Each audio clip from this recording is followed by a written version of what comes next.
విశ్వస్వరూపాయ నమో తేజస్వరూపిణే ప్రేమానందయతీంద్రాయ గురుదేవాయ తే నమః. ఓం బ్రహ్మచారి మహర్షి సద్గురు శ్రీ శ్రీ శ్రీ ప్రేమానంద స్వామి తపోవనము ఆశ్రమము సంస్థాపకులు, సనాతన ధర్మ సమాజము వ్యవస్థాపకులు, బ్రహ్మచారి మహర్షి సద్గురు శ్రీ శ్రీ శ్రీ ప్రేమానంద స్వామి గురుదేవుల పాదపద్మములకు సాష్టాంగ నమస్కారములు.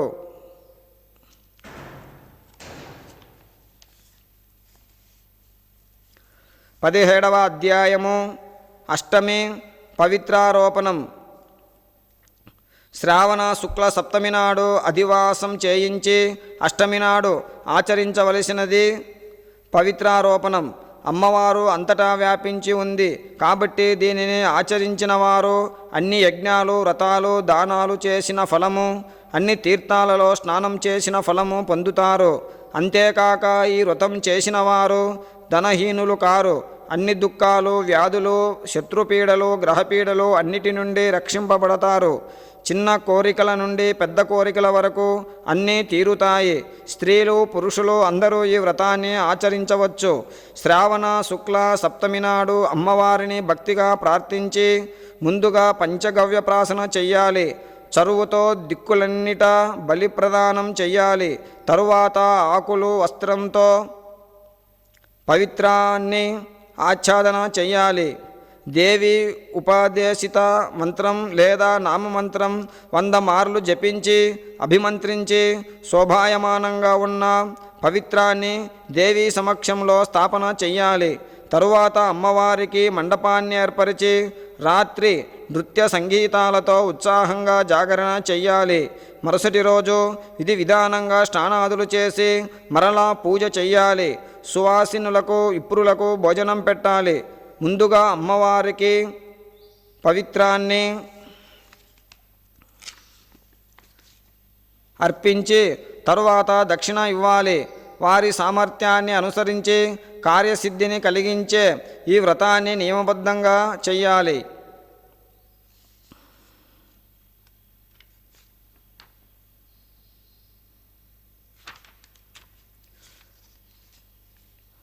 రాజంతటి వాడు ఈ వ్రతాన్ని ఆచరించిన వ్రతపాలన సమయంలో స్త్రీ సాంగత్యం, వారి పట్ల ఆసక్తి, జూదము, మద్యపానము, మాంసభక్షణ మొదలైనవి విడిచిపెట్టాలి. విప్రులు స్వాధ్యాయము, వైశ్యులు వ్యాపారము, వ్యవసాయ మొదలైనవి అన్నీ వ్రతపాలన సమయంలో చెయ్యరాదు. అనగా వారి వృత్తులను కూడా ఆచరించరాదు. 7, 5, 3, 1 లేదా కనీసం ఒక పూట అయినా త్యాగపూర్వకంగా ఉంటూ నిరంతరం అమ్మవారినే మనసులో ధ్యానిస్తూ ఉండాలి. విధానపూర్వకంగా ఈ వ్రతం చెయ్యకపోతే వారి పూజంతా వ్యర్థం అయిపోతుంది. కర్కాటక లేదా సింహ సంక్రమణ సమయాలలో ఈ వ్రతాన్ని ఆచరించడం శ్రేష్టం. పవిత్రం తయారు చేసే విధానం: బంగారం, రాగి, వెండి, చీర నుండి తీసిన జెర్రీ అంచు, దర్భలు, విప్రుని ద్వారా వస్త్రంతో ఒక తాడును 3 మడతలుగా చేసి దానిని మరలా మరొక 3 మడతలుగా చేసి పవిత్రాన్ని తయారు చేయాలి. దానిలో 306 తాడులను పెట్టి చేసినది ఉత్తమం. 200 తాడులతో చేసినది మధ్యమం. 180 తాడులతో చేసినది కనిష్టం. అదేవిధంగా పవిత్రానికి వెయ్యాల్సిన ముడులలో 100 ముడులు ఉత్తమం, 50 ముడులు మధ్యమం, 38 ముడులు కనిష్టం. ఇన్ని ముడులతో చేయడం కష్టమైతే 6, 3, 4, 2, 12, 24, 10 లేదా 8 ముడులతోనైనా పవిత్రాన్ని శోభాయమానంగా తయారు చేయాలి. 108 ముడులున్నది ఉత్తమం, 54 ముడులున్నది మధ్యమం, 27 ముడులున్నది కనిష్టం. అమ్మవారి ప్రతిమకు జానువుల వరకు వచ్చే పవిత్రం ఉత్తమం, నాభి వరకు వచ్చేది అధమం, తొడల వరకు వచ్చేది మధ్యమం. పవిత్రం ముడులన్నింటికి కుంకుమను, హలది, అమ్మవారి ముందు సర్వతో భద్రమండపాన్ని ఏర్పరిచి కలశం పెట్టి దానిపైన ఇత్తడి పళ్ళెంలో పవిత్రాన్ని ఉంచాలి. పవిత్రం 3 తాడులయందు బ్రహ్మ విష్ణు మహేశ్వరాలను ఆవాహన చేసి పూజించాలి. 9 తాడులయందు ఓంకారం, సోముడు, అగ్ని, బ్రహ్మ, సమస్త నాగులు, చంద్రుడు, సూర్యుడు, శివుడు మరియు విశ్వదేవతలను స్థాపించాలి. ముడుల వద్ద స్థాపన చేయాల్సిన దేవతలు క్రియా, పౌరుషి, వీర, విజయ, అపరాజిత, మనోన్మణి, జయ, భద్ర, ముక్తి మరియు ఈశ. ఈ నామాలకు ముందు ప్రణవాన్ని చేర్చి చివరలో నమః పెట్టి ముడుల సంఖ్యను అనుసరించి క్రమంగా ఆవాహనం చేసి చందనం మొదలైన వాటితో పూజించాలి. తరువాత ప్రణవంతో అభిమంత్రించి అమ్మవారికి ధూపం సమర్పించాలి. ఈ విధంగా అమ్మవారికి సంబంధించిన పవిత్రారోపణ వ్రతం చెప్పబడింది. ఇదే విధంగా ఇతర దేవతలకు కూడా పాడ్యమి మొదలుగా గల తిథులలో పవిత్రారోపణ వ్రతం చేయవచ్చును.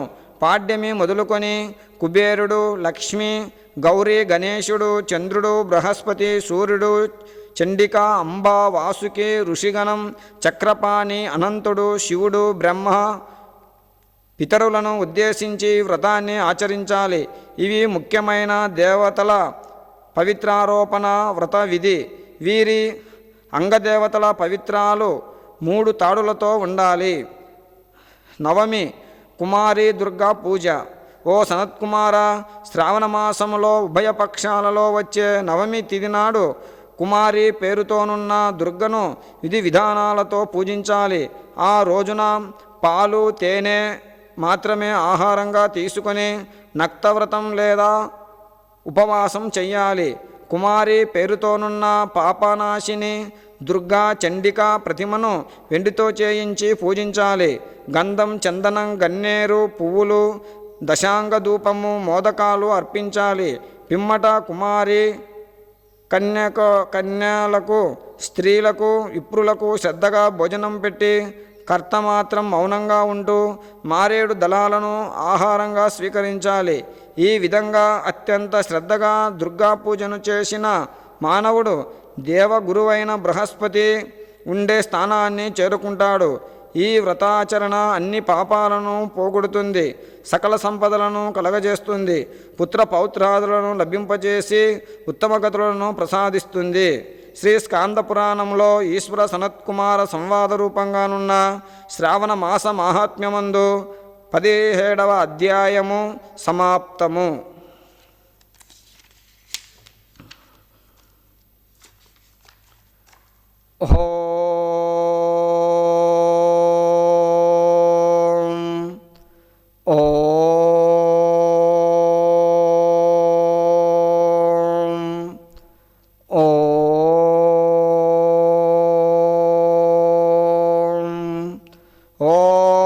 सहनाववतो सहनौ भुनक्तो सह वीर्यं करवावहै तेजस्विनावधीतमस्तु मा विद्विषावहै। ॐ शान्ति शान्ति शान्तिः।